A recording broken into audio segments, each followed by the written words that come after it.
The Krays come walking in one day with the fucking enemy. They weren't the enemy but in them days, but they weren't fucking liked neither, you know what I mean? But they've come in with the fucking Krays. So the Krays got turned turf straight out the fucking door. This is in the early 60s, 66-ish, I think. I was just a kid.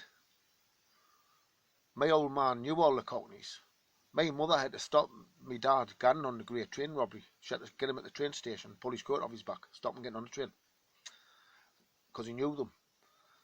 And I remember when I was a kid, the cops had put a ladder straight up to my bedroom window and climbed over the top of me, on top of the fucking bed, to get over top of us, to get a hold of my dad before he woke up, because you saw I was fight with him.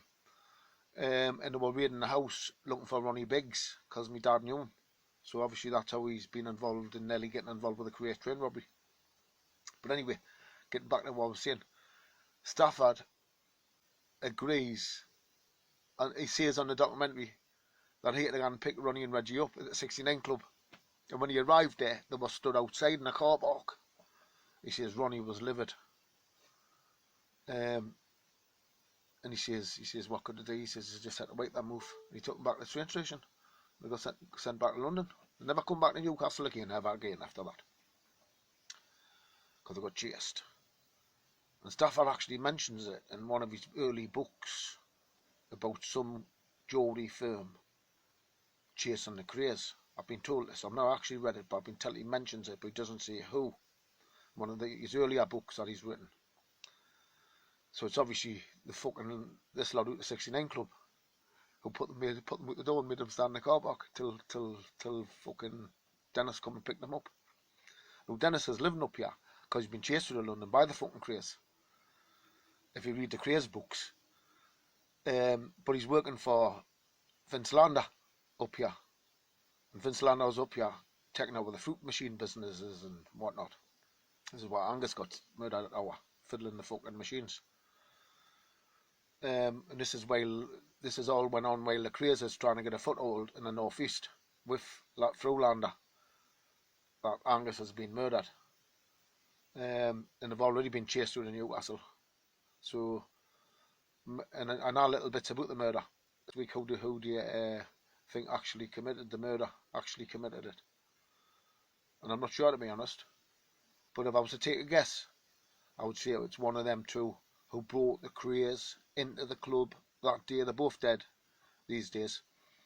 But them two who brought the Krays into the club, I would say if anybody murdered Sibbett for the people who wanted him murdered, which is Lander and the Krays and them, or the fruit machines, it was one of them two, I would guess.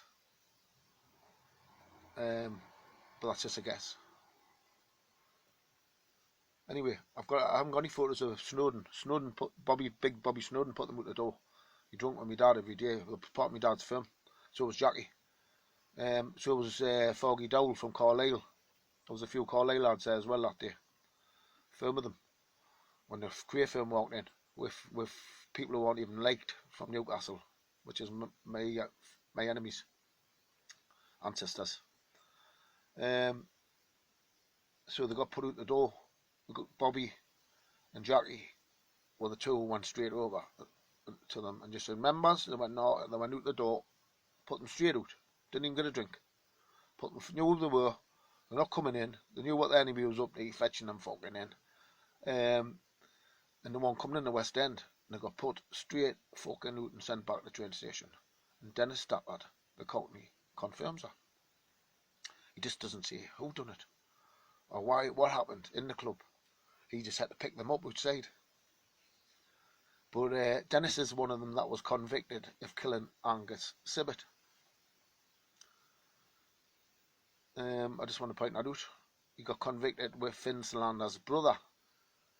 Vince is the one who's in with the Krays, getting the machines put in for the northeast, because the Geordie firms weren't into the fruit machines out there in them days, but the companies were.